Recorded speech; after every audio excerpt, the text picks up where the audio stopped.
A Democrat hasn't won statewide in Texas since '94. Democrat hasn't won Senate since 1988. What are you doing? Why do you think you're different? I don't know that I'm different, actually. I think Texas is going to do something really important for the country this year. We are running a campaign unlike any that Texas has ever seen, and perhaps unlike any the country's ever seen. No PACs. It is really just the people of this state who I am visiting, listening to, understanding, and fighting for that will make the difference. So I recently moved to Texas from Utah. So needless to say that the environment in Utah wasn't exactly conducive to my experience. I was an atheist in a predominantly Mormon culture.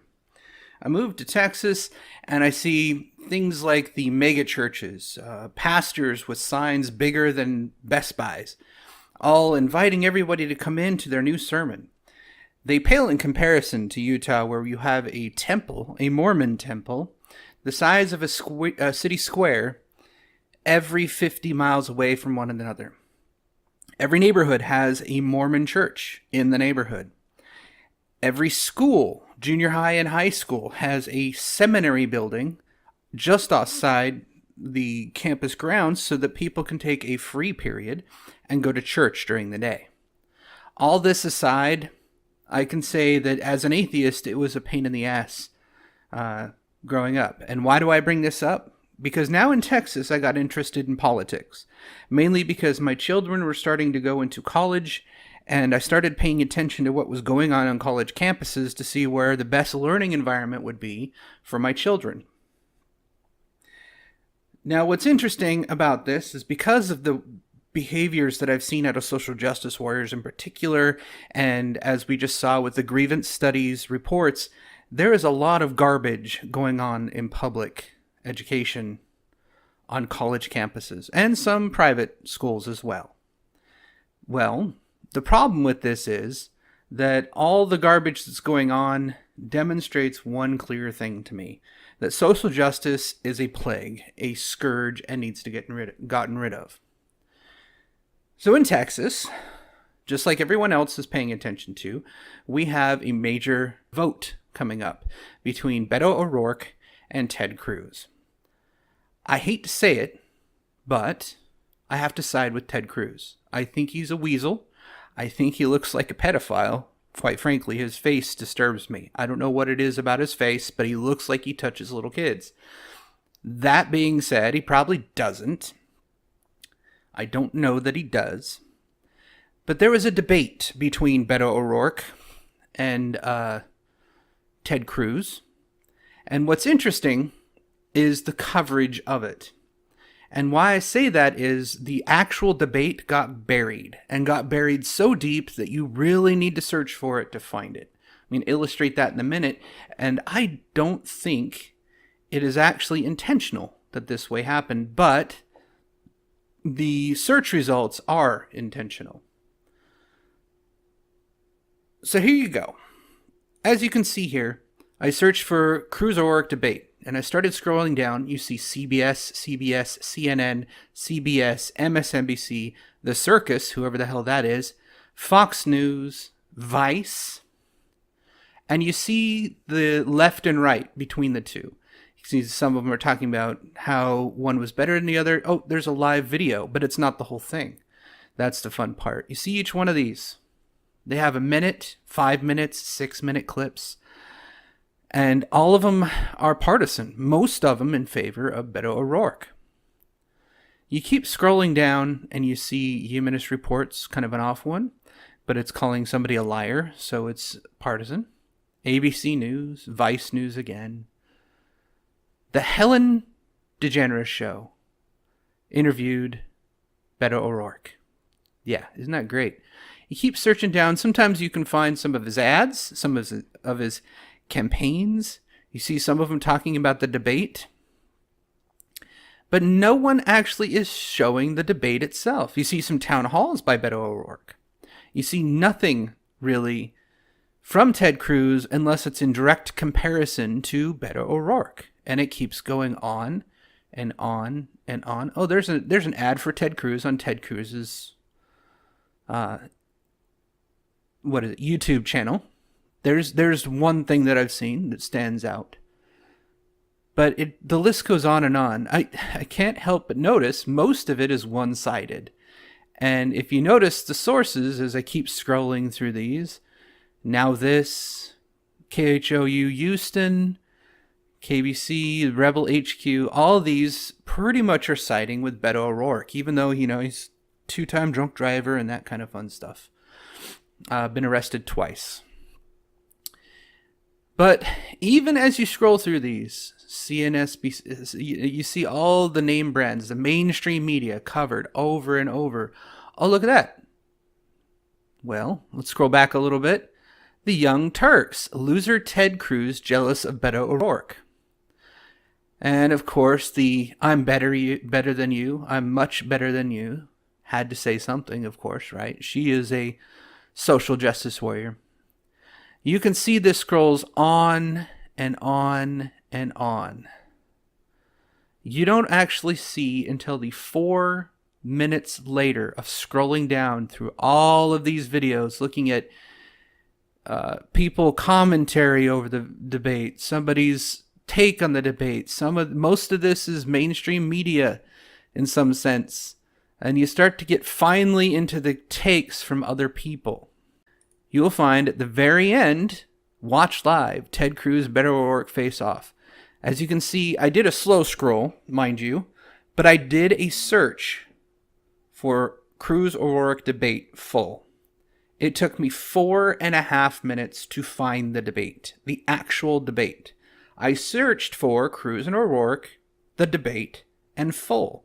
You would think that would show you the full debate between the two, but no, you see partisan crap for 5 minutes. You don't see the actual debate until the very end. Now, I think this is important because all the people and all the things that have come out since then have been, well, Beto has destroyed Cruz in the debate, or Beto said this, or Cruz looks like a fool, or all this other stuff. Well, let me give you a little sample of what was said in this debate. My wife, Amy, and I were in Booker, Texas. We've traveled to each one of the 254 counties, one of the reddest communities in the state, and we were surprised as we were going door to door to hear that the number one concern from people in that community was the fate of Dreamers. There are nearly 200,000 in the state of Texas, and the salutatorian from Booker High School had just been deported back to his country of origin, and everyone there was concerned about his welfare, but they're also concerned about the fact that he'd just been sent back to a country whose language he didn't speak, where he no longer had family connections, where if he was successful against those long odds, he'd be successful there for that place and not here for Texas. There is no better people than those of us here in this state, Republicans and Democrats, independents alike. The defining border experience, the defining immigrant experience in state, to rewrite our immigration laws in our own image, and to ensure that we begin by freeing Dreamers from the fear of deportation by making them U.S. citizens so they can contribute to their full potential, to the success not just of themselves and their families, but to this country. The economists who've studied it have said that we will lose hundreds of billions of dollars to the negative if we deport them.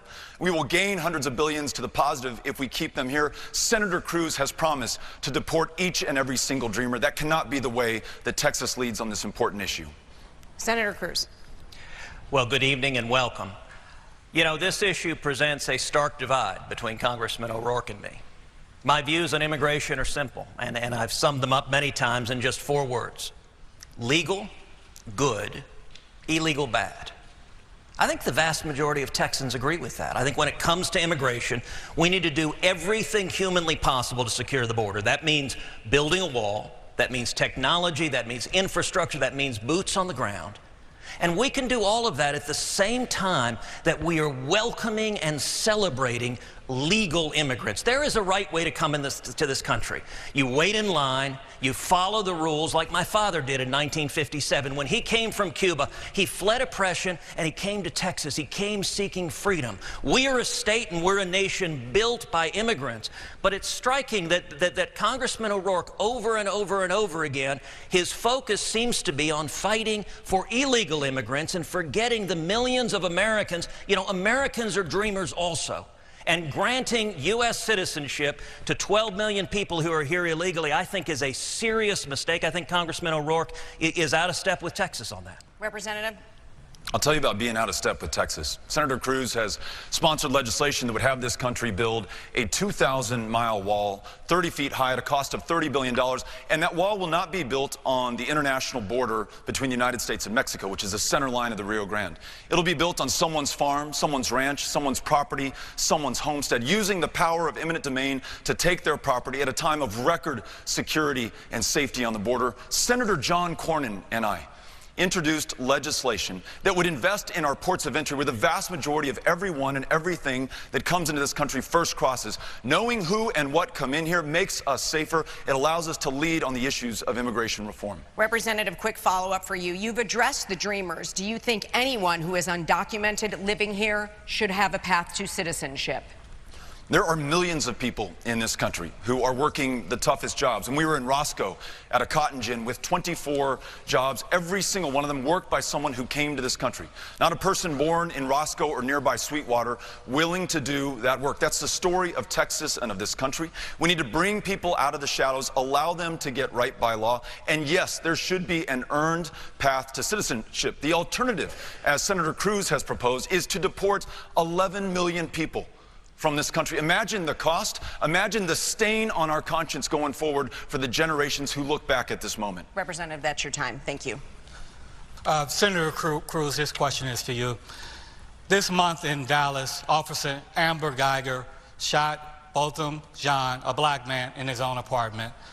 Why did you caution Representative O'Rourke and others not to jump to conclusions in this case when the Texas Rangers and the Dallas County District Attorney said she committed manslaughter? What happened to Mr. John was horrific. Nobody should be in their own home and be shot and killed in their own home. It was tragic. Now, the officer, as I understand it, has contended that it was a tragic mistake. It was a case where she thought she was in her own apartment. She thought he was an intruder. Right now, today, I don't know what happened that evening. Congressman O'Rourke doesn't know what happened that evening. But he immediately called for firing the officer. I think that's a mistake. Look, we have a criminal justice system that will determine what happened that night. If she violated the law, if she did that intentionally, she'll face the consequences. But without knowing the facts before a trial, before a jury's heard the evidence, Congressman O'Rourke is ready to convict her, ready to fire her. And I'll tell you, it's a troubling pattern. Over and over again, Congressman O'Rourke, when faced with an issue about police and law enforcement, he sides against the police. So in the United States Congress, he voted against allowing funds to go to body armor for sheriffs. When it comes to immigration and customs enforcement, he has said he's open to abolishing that law enforcement agency. And just this week, Congressman O'Rourke described law enforcement, described police officers as modern-day Jim Crow. Let me say something. I have gotten to know police officers all across this state. That is offensive. Just today, Fort Worth is burying Officer Garrett Hall with his wife Sabrina and 2 kids, who was shot in the head risking his life. Here today, Officer Brian Graham, an Arlington SWAT officer, who was shot in the head. Senator, I'm gonna have to stop. He is here, and every day police officers risk their lives for us. Officer Graham is standing there, his 2 kids. He took a bullet in the head protecting us. And let me say right now, I think it is offensive to call police officers modern-day Jim Crow. That is not Texas. That's your time, Senator. Please, audience, please. No applause. What Senator Cruz said is simply untrue. I did not call police officers modern-day Jim Crow. And I, as well as Senator Cruz and everyone here, mourn the passing of Officer Hall in Fort Worth. We're talking about criminal justice reform. Let's talk about where this problem started. When contractors needed labor, they would talk to local law enforcement, who would arrest African Americans for idling, for petty crimes, frivolous offenses. Those contractors would describe the number of bodies that they needed, and law enforcement would provide those bodies. And when they look at the remains in that graveyard, they see evidence of muscles literally torn from the bone, people being worked to death in these convict chain gangs. People who became convicts solely by dint of the color of their skin, and a system that was radically unjust, following what we thought was the end of that injustice at the end of the Civil War. That injustice, too many more people here than I know firsthand, continues to persist today.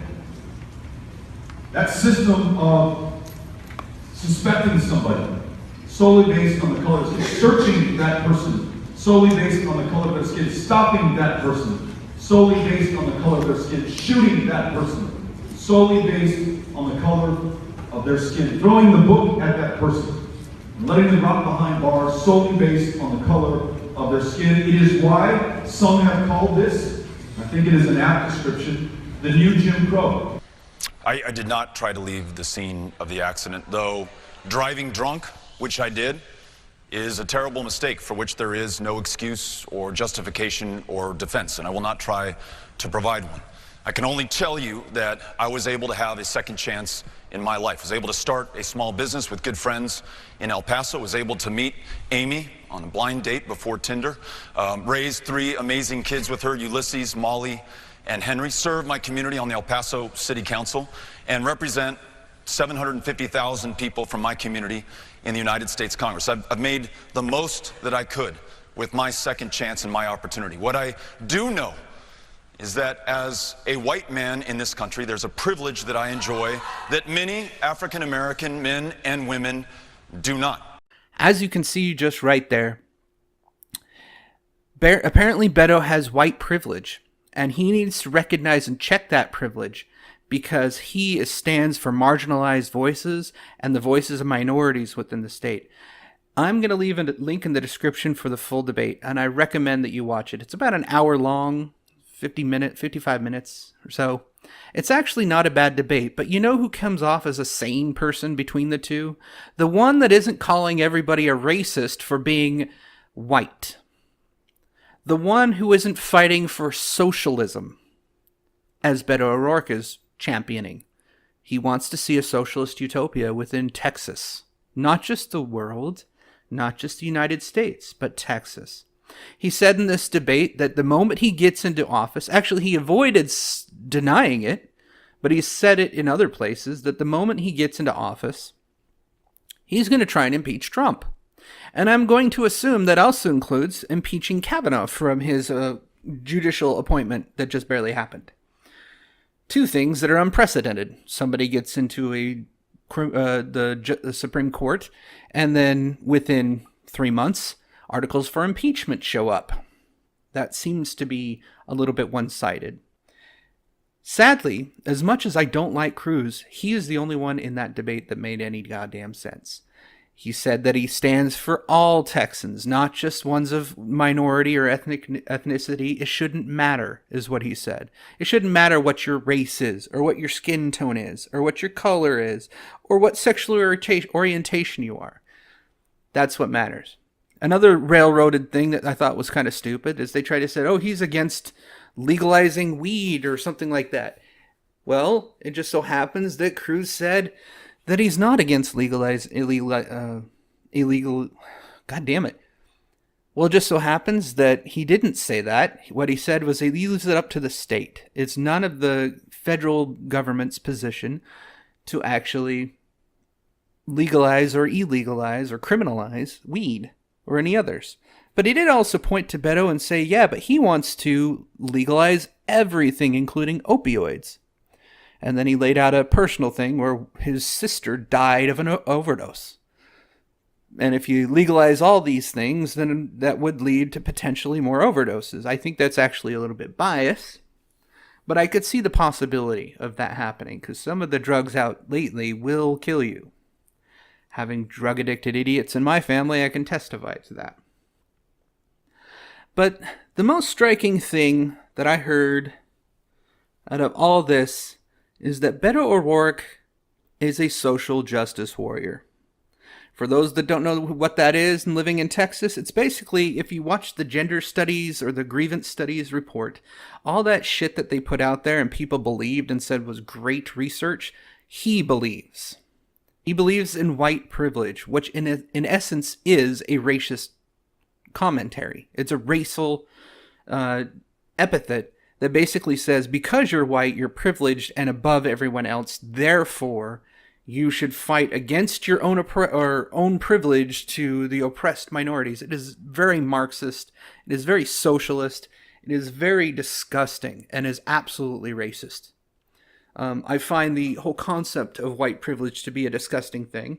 And if anybody's interested, I have a video in the backlog. If you search white privilege, I did a video on the origins of white privilege and that little rabbit hole. Essentially, it was a fun list that some feminists made up and said this is what white privilege is. And basically, it was her perception of what she gets to go through and what others don't have to go through. It was rather pathetic. In the end, I am making this video for one reason and one reason only. I'm looking for those that live in Texas to spread the word. Share this video, share it with your friends, share it with other Texans. Make sure that they know that this Beto O'Rourke character is the type of person, the type of Democrat that we saw rail against Kavanaugh, that will use and believe false allegations of rape, sexual assault, and others, using women essentially as gunfire against their political opponents because they can. It's pathetic, is the best way I can put it. They seem to think that by getting this political power, they can then dictate how people should think and feel based on their ideology. In the end, I'm looking to spread the word that Beto O'Rourke should not be voted for. He should not be trusted. No socialist should be trusted. He is two-faced. He is lying to people about his agenda. He is trying to say that he's for the people. In actuality, he's for white privilege and minorities and ethnicities and genders and all that other bullshit. He wants to segregate, not unite. And he wants to segregate in the most atrocious way possible, through social justice. It's disgusting.